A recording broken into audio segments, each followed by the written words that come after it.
All right, Matthew chapter 13. Book of Matthew chapter 13. Pinag-aaralan natin yung 8 parables, mysteries of the kingdom of heaven parables. Matthew chapter 13. May kasamang kidlat. Pero walang kulog. Sana yan eh. Sa aircon. Anyway.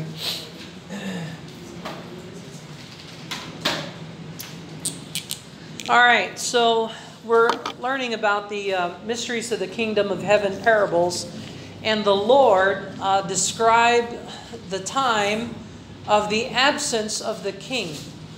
From the time the king is absent to the return of the king, ito ang maaasahan natin na magiging karanasan ng lipunan natin. The experience of the society today is described for us here in Matthew chapter 13. So again, we should have an idea of the timeline, the biblical timeline, para alam natin kung nasaan tayo sa plano ng Diyos. So we begin with the Old Testament. Tapos sa New Testament, and I'm going to focus more here, so I'm going to make it wider. New Testament. Then yung 7 years na tribulation period. Susunod dyan yung 1,000 years millennial kingdom. O yung sinasabi ni Jesus Christ at ni Matthew, the kingdom of heaven. So ito yon. So we learned a number of parables. So we have, ano yung unang parable? Is the parable of the sower. So let me make the New Testament timeline clearer para alam natin kung nasaan tayo. So yung New Testament, nagsimula ang time frame nito noong sinilang si Jesus Christ sa isang sabsaban. Tapos siya ay lumaki ng about 30 years old at binaptize ni John the Baptist. Pagkatapos na siyang mabaptize, he served the Lord, preaching, teaching, healing, church planting.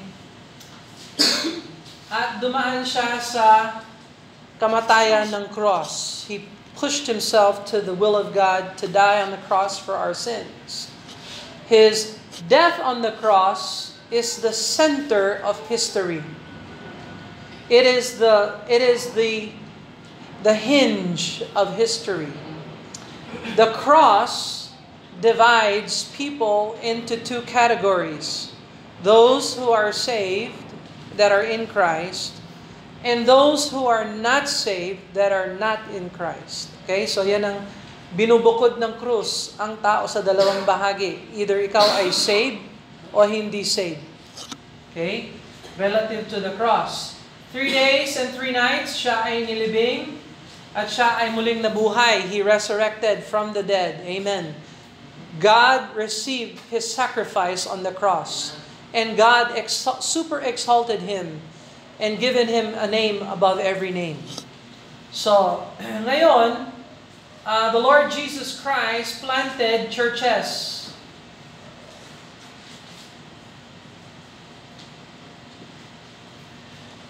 All through the years from AD, siguro mga AD, let's see, 3.5-year ministry, AD 26, the Lord established His church.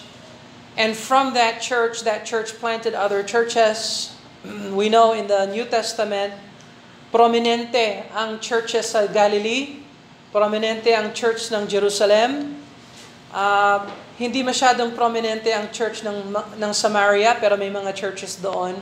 Lalo na sa Judea, there are also churches in Judea as well. But the program of God for today is the local New Testament Biblical Baptist Church. So, kung ikaw ay saved, gusto ng Panginoon, maging bahagi ka ng isang Biblical Baptist Church. Guaranteed.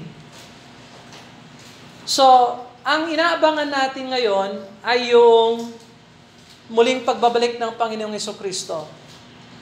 Inoffer ni Kristo ang kaharian ng Diyos sa mga Hudyo, pero rineject siya ng mga Hudyo. Kaya, na-extend yung oras, yung time. It could have been condensed and combined here, but because the Jews rejected the king postponed the kingdom. So we are living, right now, we are living in the calendar of God in a parenthesis. What we would call church age.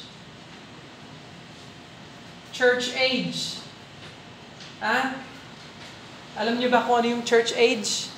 Kapanahunan ng mga churches. Okay?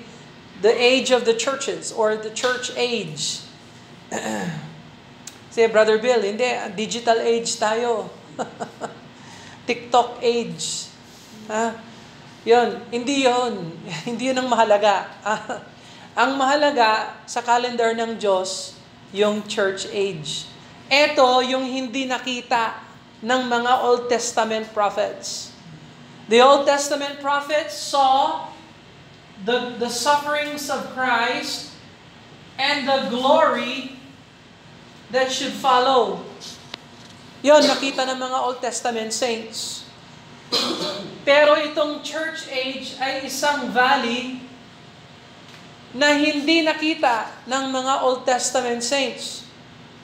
Kaya sa doctrine ng Old Testament, prominente yung mga Hudyo, hindi nila alam na may plano pala ang Diyos na ihalo ang mga Gentiles sa mga Hudyo. Parang narinig natin yun this morning. Were you listening to the preaching this morning? The Jew and the Gentiles are in one body. That is shocking sa mga Hudyo. Kasi ang alam nila, parating yung Messiah, maghahari ang Messiah, number 1 kaming mga Hudyo. Now, gagamitin ng Diyos ang Israel para ipangaral ang magandang balita para yung ibang mga bansa rin makasama sa kaligtasan ng Panginoon. Pero dahil rineject siya ng Israel, binuksan niya ang kanyang church age sa mga hindi Hudyo. At wini-welcome niya lahat, maging Hudyo or hindi Hudyo, welcome na sumali sa church age. Ito yung kapanahonan natin ngayon. Okay, we are 2024. 2024, nung sinilang si Jesus Christ. Yung calendar natin, nakabase yan sa birth of Christ. Now, yung calendar talaga ng lipunan natin, nakabase yan kung kailan itinaguyod yung lungsod ng Roma. Ang tawag sa calendar natin, Gregorian. 1500s naging Gregorian. Before Gregorian, Julian. Roma. Kaya ganon. Hindi talaga. Pero, nung ginawang Gregorian yung calendar natin, nung 1530 something, 1538, if I had to guess, tinawag Anno Domini. Ito, AD. Anno Domini. Anong ibig sabihin ng Anno Domini? In the year of our Lord. Okay? Anno, year. Domini, Lord.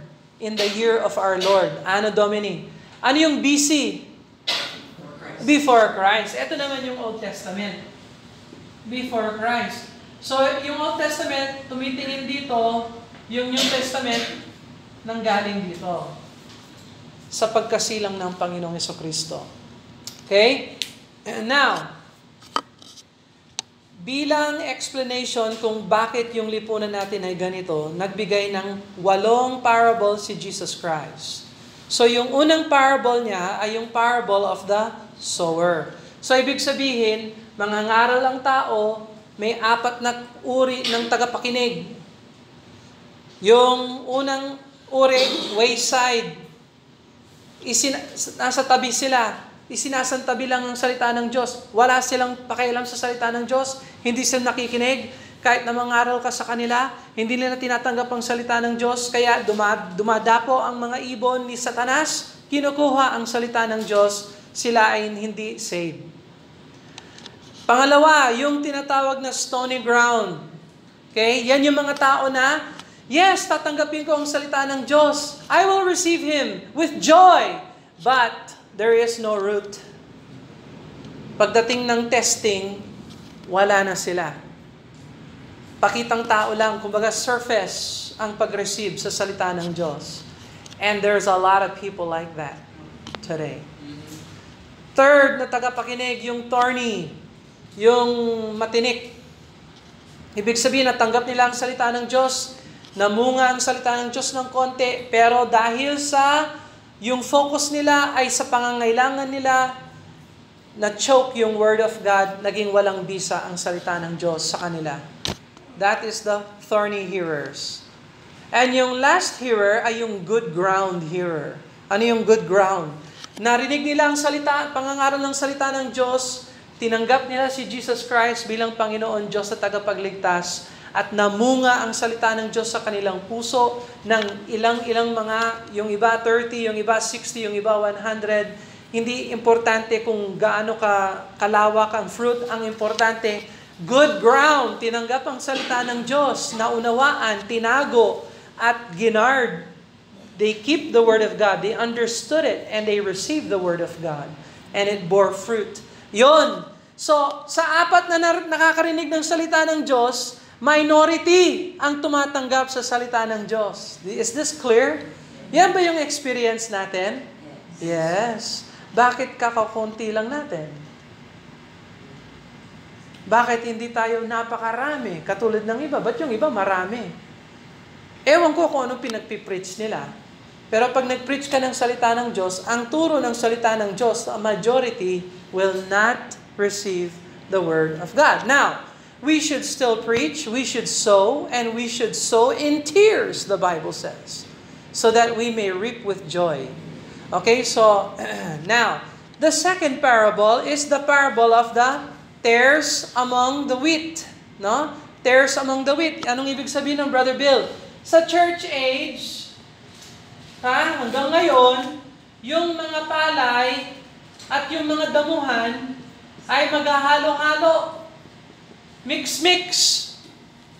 Merong mga saved, merong mga hindi saved. So, anumang aspeto ng lipunan, maaasahan mo na merong mga saved at mga hindi saved at sabay-sabay silang namubuhay. Hanggang sa huling wakas, na kung saan ibubukod ng Diyos yung mga damuhan at yung mga palay.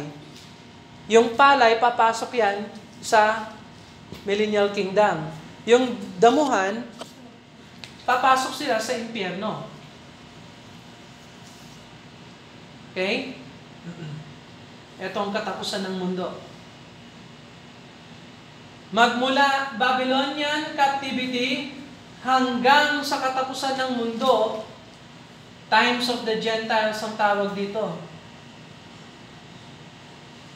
Times of the Gentiles. Ang namumuno sa Israel ngayon, hindi yung kanilang hari. Yung mga Gentiles ang namumuno. Tinatapakan ng Gentiles ang Israel. At hindi matatapos yan hanggat hindi matapos itong mundong ito. Pagkatapos ng 7-year tribulation. Dito ibubukod ng Diyos lahat ng mga hindi saved dito sa impyerno. Lahat ng mga saved papasok sa Kingdom of God. Or Kingdom of Heaven. Okay? So, kaya ngayon, pansinin natin, kahit kung may Christian school tayo, may mga saved na estudyante, meron mga hindi saved na estudyante. Kung may Bible college tayo, may mga estudyante na saved, meron mga estudyanteng hindi saved. Kung may church tayo, merong mga members na saved, merong mga members na hindi saved. Pwede ba yun, Brother Bill? Siyempre, pinagsisikapan natin, we try our best to preach and teach, but we don't control the heart. Okay? So, pwede bang magpanggap ang tao na siya ay saved? Yes! Pwede bang magpanggap yung hindi saved na sabihin niya, Kristiyano ako, sali ako sa church ninyo, anong gagawin ko? Pag nagpakita naman ng faithfulness, edi isali sa church. Church membership is not the guarantee that you are saved. Ano ang guarantee na you are saved?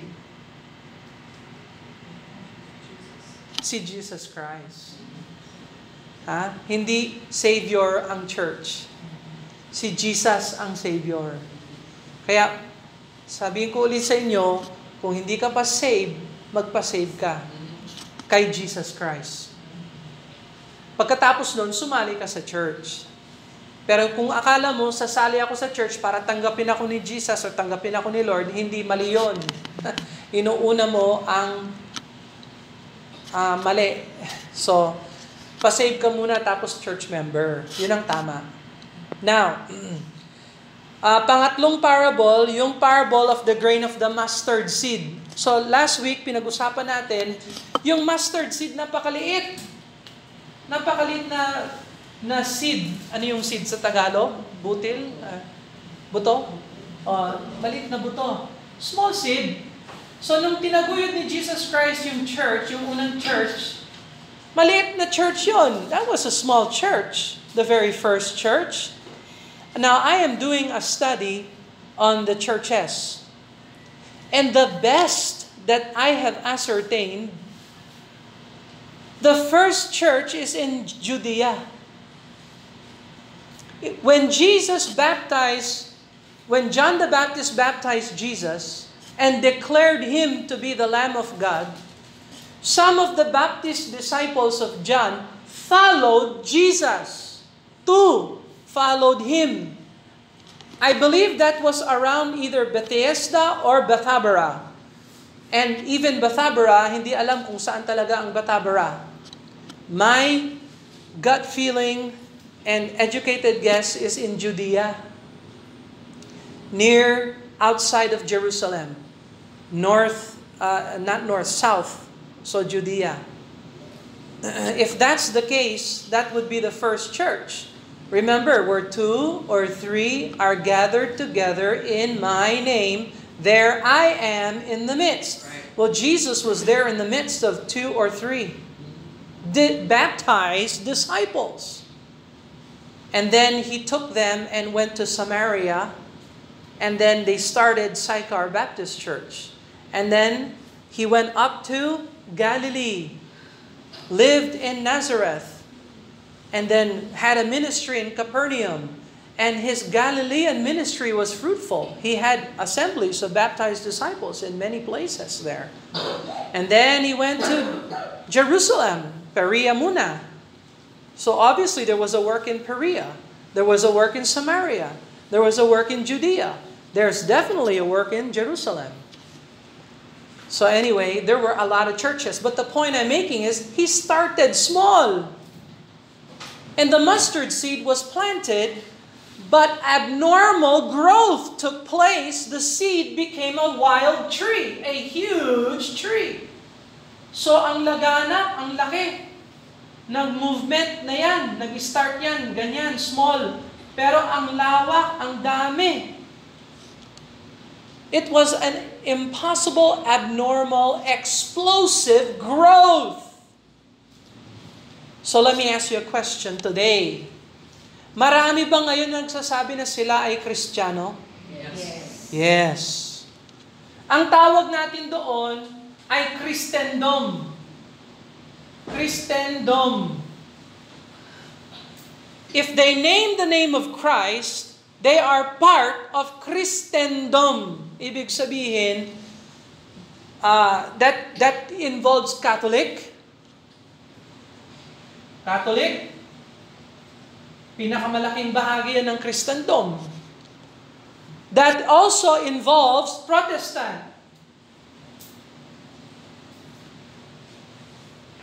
That also involves Baptist. So sa tatlo, Baptist, Catholic, Protestant, sinong nauna? Baptist. How did you know na nauna ang Baptist? Kasi yung nag-baptize kay Jesus ay Baptist. Oh, kulong. Baptist. Kaya ano si Jesus? Saan pumasok ang Catholic Church? Saan nanggaling yung Catholic Church? Ha? Sa Baptist Church. Ang diferensya lang, dinagdagan ng Catholic Church yung mga tradisyon, yung mga ritual, yung mga ceremony, binalik nila sa Old Testament yung mga pagpapare, hinalo-halo nila yung kultura, inclusivistic ang Catholic Church. So pwede kang maging sugarol at Baptist. Pwede rin yun. Pwede rin, mayroong ganon. Sugarol at saka Catholic, pwede yun. Hindi naman gambling yun, gaming. Ang tawag nila doon, gaming. Pero pag abusado ka na, gambling ka na. So that's silliness, ridiculous. Historically, Catholics started 333 AD. AD. 300 years after the birth of Christ.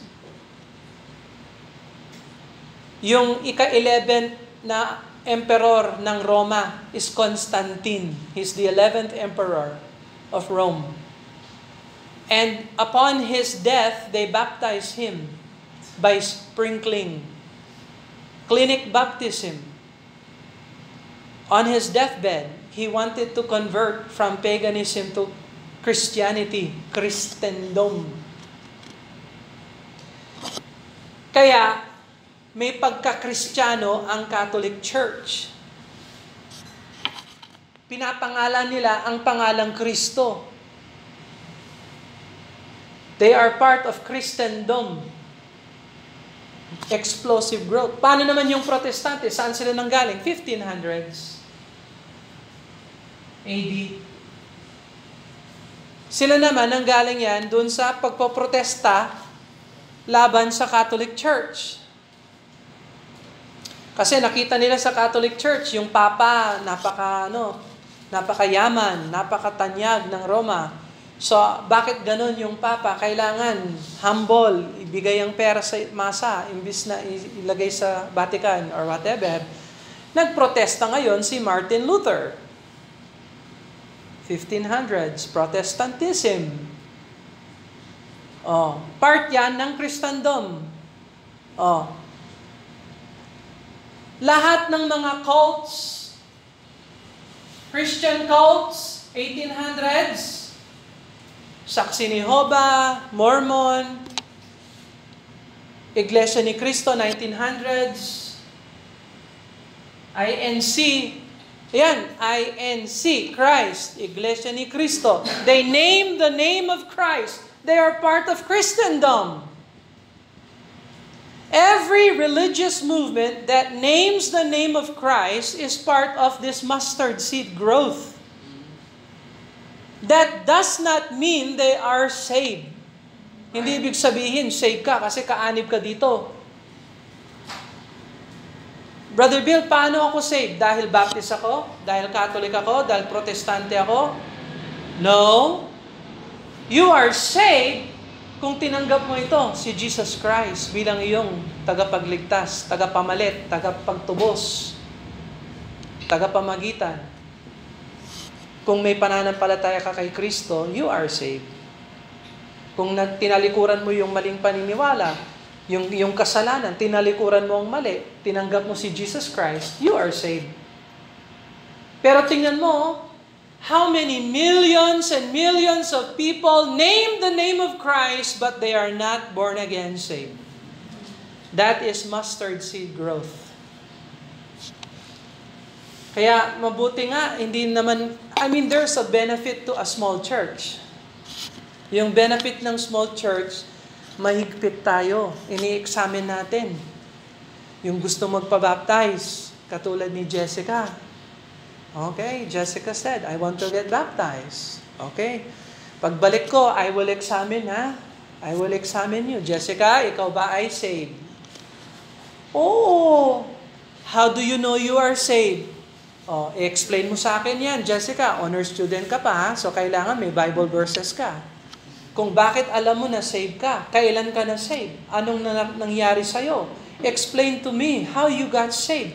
Kasi pag hindi tama ang testimony mo, hindi kita ibabaptize. Si John the Baptist na, daming lumapit sa kanya. Pabaptize mo nga kami, John. Sabi ni John, sino kayo? Kami mga Pariseo. Sabi niya, nako, kayo, mga ahas kayo. Oh, galing ni John the Baptist. Yung iba, mga sundalo, sabi niya, mag-promise kayo, from now on, hindi na kayo gagamit ng karahasan. O, paano kayo, magiging sundalo ka, hindi ka gagamit ng karahasan? How is that? Yung iba, publican, nangungulekta ng taxes na may extra. Sabi ni John, wag na kayong mangulekta ng extra. Magkolekta na lang kayo ng wasto. Ilagay nyo sa wasto, wag kayong kurakot.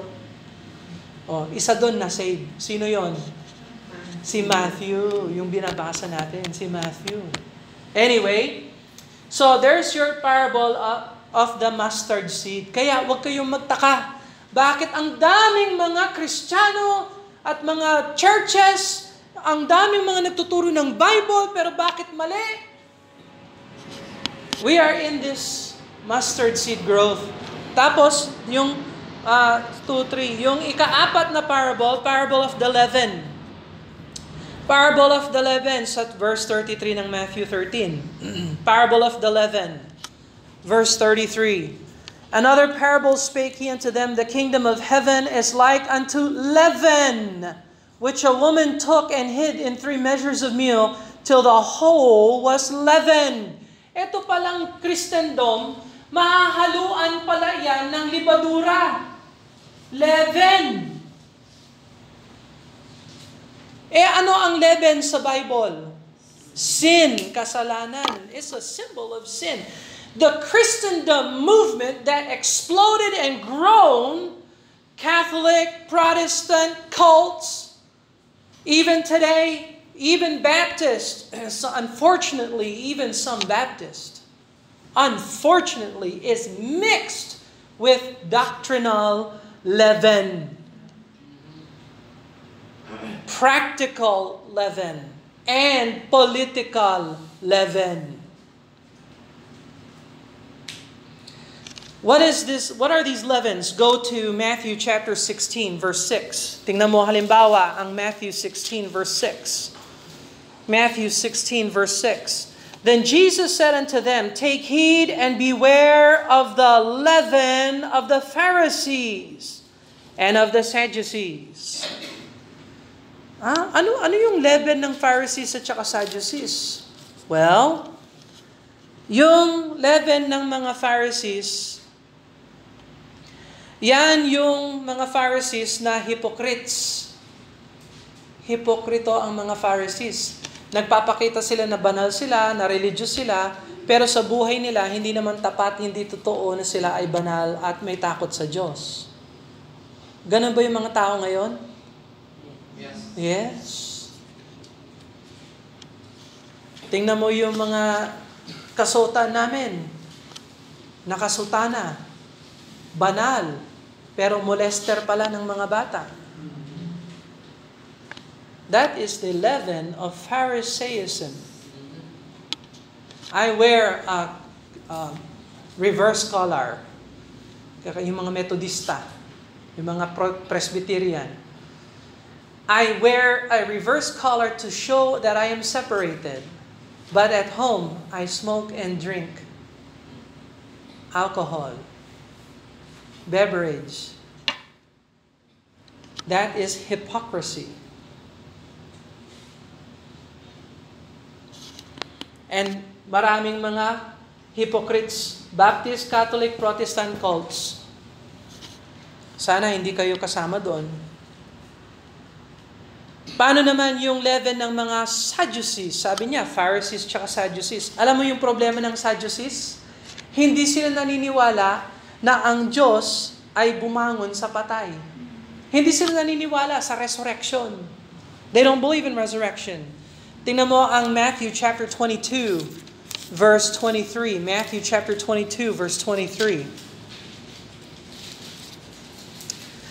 Matthew 22:23, the same day came to him the Sadducees which say that there is no resurrection. So yung mga Sadducees pala, katapat yan ng mga Pharisees. Tandaan ninyo, magkamag-anak yung dalawang movement. Galing yan sa pamilya ni Hasmonean. They were the Hasmonean dynasty that replaced David's dynasty. The Pharisees were the strict religionists. The Sadducees were the liberal politicians. And the Sadducees say there is no resurrection. So ngayon, meron bang mga tao, Baptist, Catholic, Protestant cults that teach that the answer to man is man? Humanism, materialism. You know what your problem is? You need to think positive. You need to take your energy and make the energy that you bring, fill the energy of your energy in the room. You need to unshackle yourself from your previous life and live free. You know what your problem is? You were oriented negatively. You need to be oriented positively. You need to change your mindset. Change your mind. Be more positive. Avoid the Baptist teacher that's negative. Don't listen to negative preaching. Hanapin mo yung nagbibigay sa'yo ng good vibes. Good vibes. Nandun na ho tayo. Humanism. Ang kulang sa tao, education. Ang kulang ng tao, pera. Talagang kulang yun. Kahit saan ka pumunta. Saan sulok ng daigdig ka pumunta, palaging kulang yun. Yung mga milyonaryo nga, kulang pa rin eh. Kamangmangan. Ang problema ng tao, environment. Kung lang ilagay lang siya sa isang perfect na garden, hindi siya magkakaroon ng problema.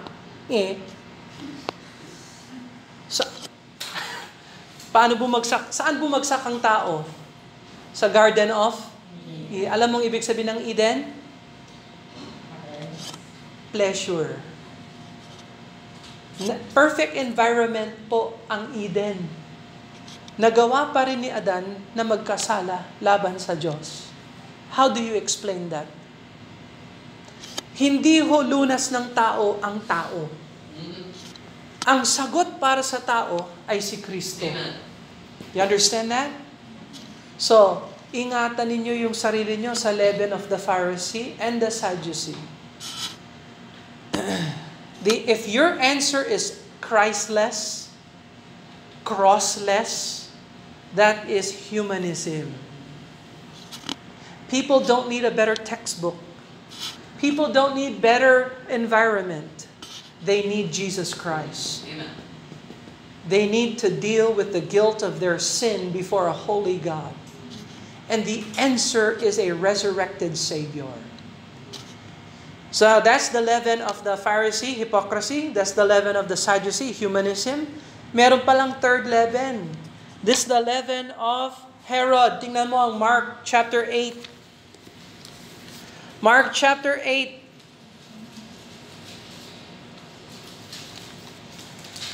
Mark chapter 8 verse 15. Mark 8:15. And he charged them saying, "Take heed, beware of the leaven of the Pharisees and of the leaven of Herod." What is the leaven of Herod? That is political involvement.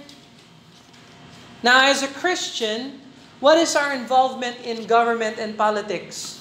You know, minimal. We vote and we pray. That's it. We vote and we pray. We pray and we vote. But that's it. We don't social gospel. Ano yung social gospel? Halika kayo, magpa-dentista lahat dito. Lahat kayo magpa-dentista. Tapos pagkatapos na mabunot yung ngipin nyo, pakinggan nyo ang gospel. para tanggal yung ngipin, tanggapin si Kristo. Ha? Magpapakain tayo, feeding! Feeding! Feed the world! Pero makakapanood kayo ng movie, Jesus movie. Ha? Para kung gusto nyo, tanggapin yung lugaw, tanggapin nyo rin si Lord. Pwede yun. Yun, marami bang ganun ngayon? Yes. Inuuna yung social, political, imbis na yung spiritual. That is the leaven of Herod. God did not call us to run for public office, to make the world a better place. This world will never know peace until the King of Peace returns. Right. Our responsibility is to be a light and salt in a dark world. We don't redeem the culture. We're not here to counter the culture. And we are actually countercultural. I understand that. By nature of Christianity, we're against the world. Fine. But we're not here to bring world peace. Lahat ng mga beauty pageant, anong prayer ninyo? World peace. Kung Tagalog, world fish. World fish. Alam mo, pag yung mga countries nag-sign sila ng peace treaty, alam mo kung gaano nagtatagal yung mga peace treaty nila? Statistics say 2 years. Hanggang 2 years lang, mag-aaway-aaway na naman yan. O, tingnan mo ang Israel ngayon, in Gaza. They were in a peace treaty. There was a ceasefire between Hamas and Israel. There was a ceasefire. Who violated the ceasefire in October? Hamas violated the ceasefire. And now, Israel's retaliating. Pero ngayon, yung UN, sumisingit. Uy, hindi kayo dapat ganun. Oh, anong mangyayari kung hindi sila magkakasama-sama? Anong mangyayari ngayon? Gera. Pagkatapos ng gera, anong gagawin nila? Bati. Peace treaty uli. Hulaan nyo gaano katagal yung peace treaty na yon. 2 years. So, ngayon nagigera sila. In a few months, Lord willing, magkaroon na ng peace treaty. We can go travel. May 2 years tayo. Just saying. So, do you see the leaven all over? Huh? All over. The leaven of hypocrisy. The leaven of humanism. The leaven of political involvement. I know how many Baptist pastors are wasting their time sitting in Congress and Senate trying to make the nation better.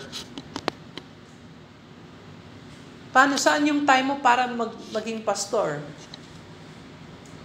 Wala. Nandun ako, nakaluklok ako. Rene-review ko yung mga yung mga bills and so on and so forth.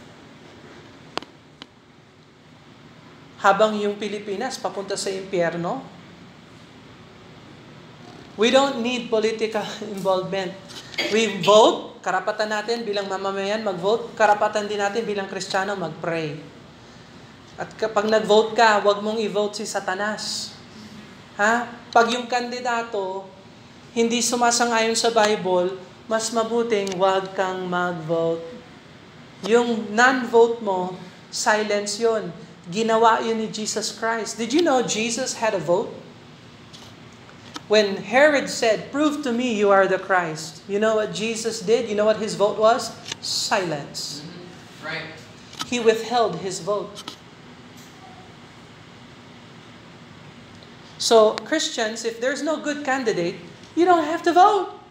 Your vote is silence. It's a rejection, a repudiation of political involvement. But you need to pray. Pray for your leaders. Pray. Pray that they would get saved. And then pray they get out of office. That'd be the greatest thing on earth. Anyway. But for us to rally, Hey, Brother Bill, may rally dito. May prayer rally. against divorce. O, tama naman yun, di ba? Walang divorce sa Bible.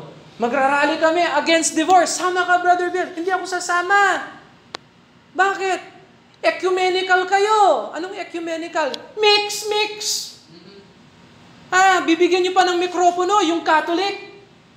Tsaka yung Protestant, yung Baptist, hindi nyo bibigyan. Yung Baptist na nandun, hindi pa Baptist talaga. Baptist ng, ewan ko anong klaseng Baptist yon. Leaven Baptist, Leaven of Herod Baptist. Hindi ako sasali sa mga ecumenical.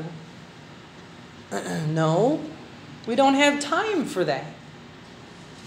We don't have resources and time to make the world a better place. We're not called by God to save the environment. We're not called by God to do all this humanitarianism. We are called by God to be salt and light in a dark world. That's what we're called. We're called to be a witness. We're called to make disciples. That's what our responsibility is. So purge out the old leaven, sabi ng Bible. Now, let me give you 3 more parables real quick. Tingnan mo ang verse 44, chapter 13, verse 44. Matthew 13, verse 44.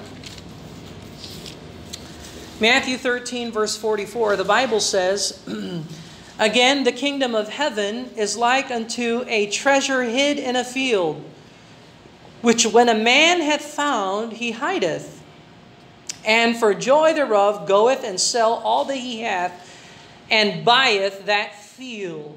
Okay, so ano itong kingdom of heaven is like unto a treasure hid? Okay, so una sa lahat, sino yung man? Sino yung man na bumili? That's Jesus Christ. How do we know it's Jesus? Kasi yung mga previous context, yung man na nag-sow, yung man, si Jesus yun.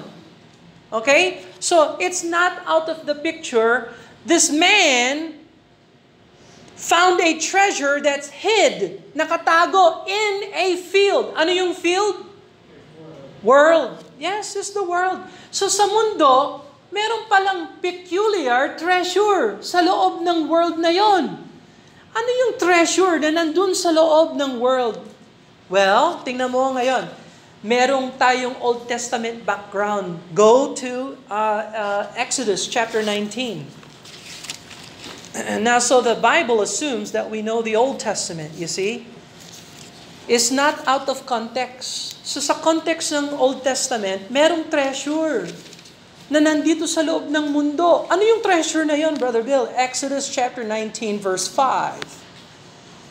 Exodus 19:5. Now therefore, if ye will obey my voice indeed and keep my covenant, that ye shall be a peculiar treasure unto me above all people, for all the earth is mine. So this is Jehovah God speaking to Moses to relay this to the children of Israel. Israel, yung hid treasure. Jesus Christ found Israel to be that treasure that's hid in the world. So what does Jesus do for Israel? Look at verse 44. And again, the kingdom of heaven is like unto a treasure hid in a field, the which when a man had found, when Jesus found it, he hideth, and for joy thereof goeth and selleth all that he hath. He sold everything in order to purchase that field. So Jesus died on the cross to redeem Israel, to ratify the covenant of God and Abraham. Remember, a testament is only possible by the death of a testator. So Jesus sold all that he gave everything in order to gain that field, the world. Because in the world there's a treasure, Israel. So ganun pala. So the Lord made provision that He will redeem Israel. They are a peculiar treasure unto Him.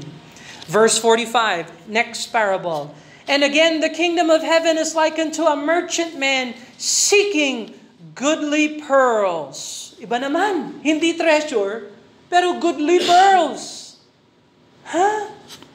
Verse 46, who, when he had found one pearl of great price, he went and sold all that he had and bought it. So if Israel is the hid treasure, who's the merchant man? Sino yung merchant man dito?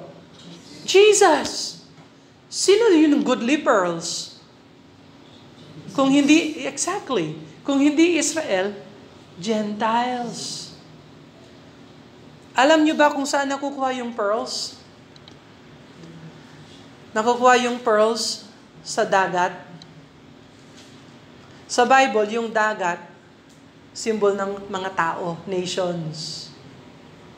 At sa loob ng mga karami-raming tao, meron palang mga goodly pearls ang Panginoon. And He sold everything He gave everything He had to purchase those goodly pearls. Sino yung goodly pearls sa palagay nyo? Gentiles. Kasama ka ba doon? Okay. Yes. Jesus died to purchase you and me.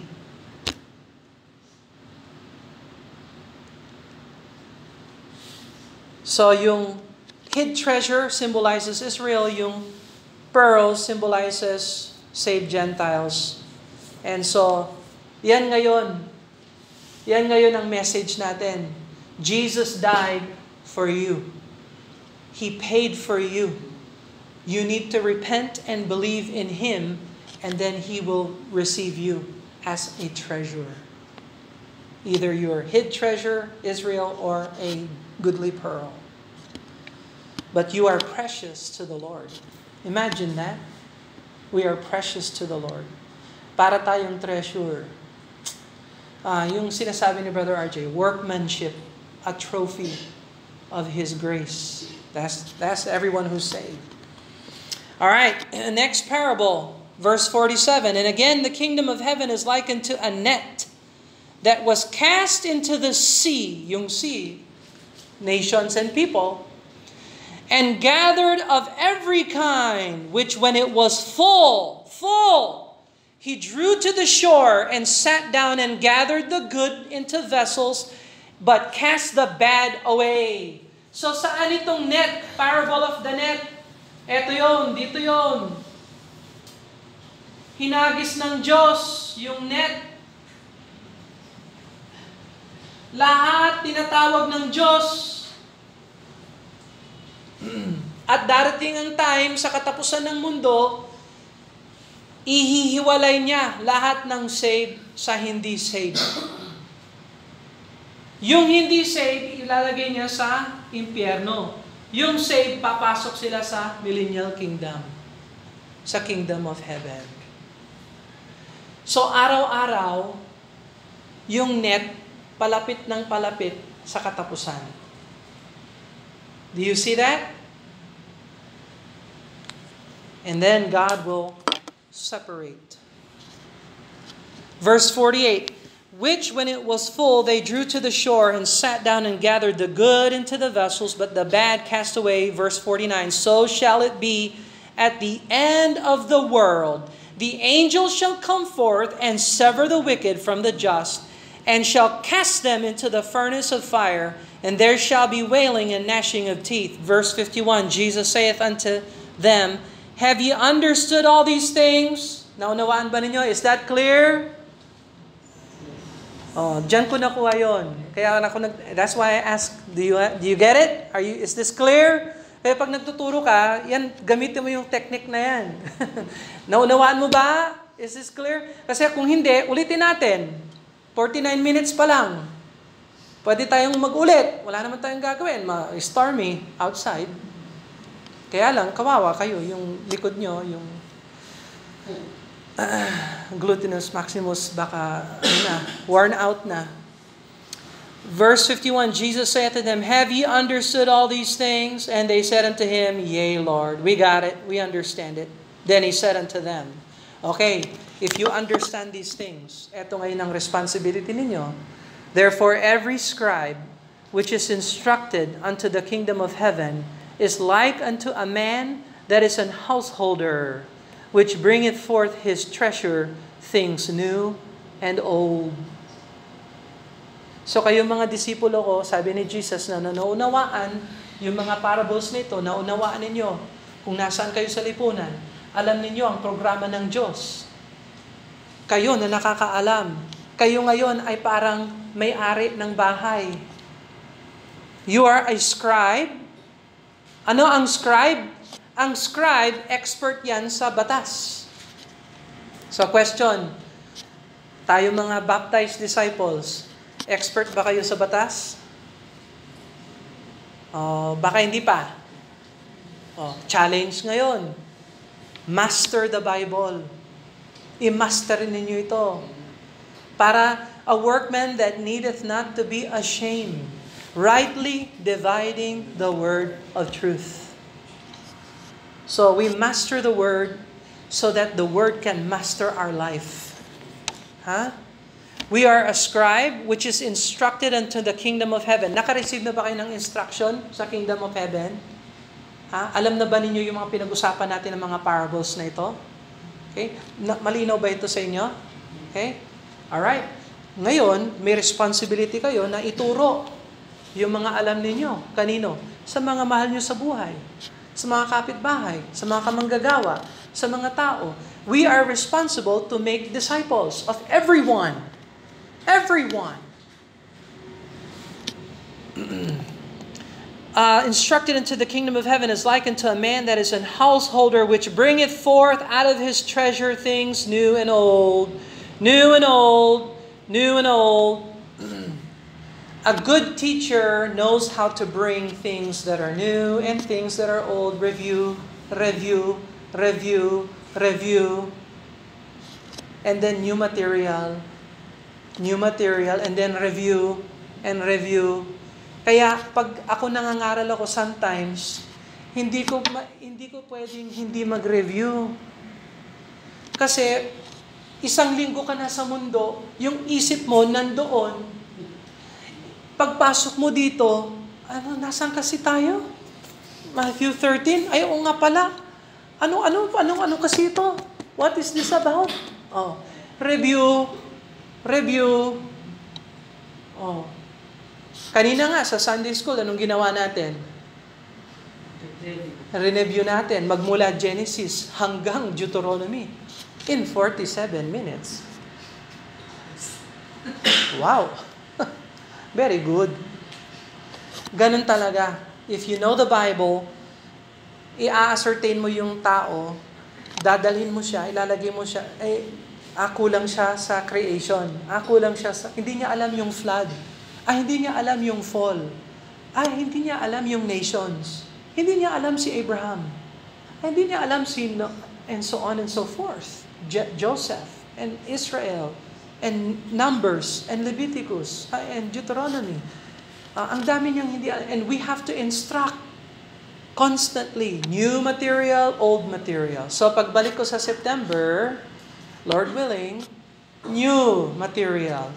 Matthew chapter 14. Actually, 13, verse 53.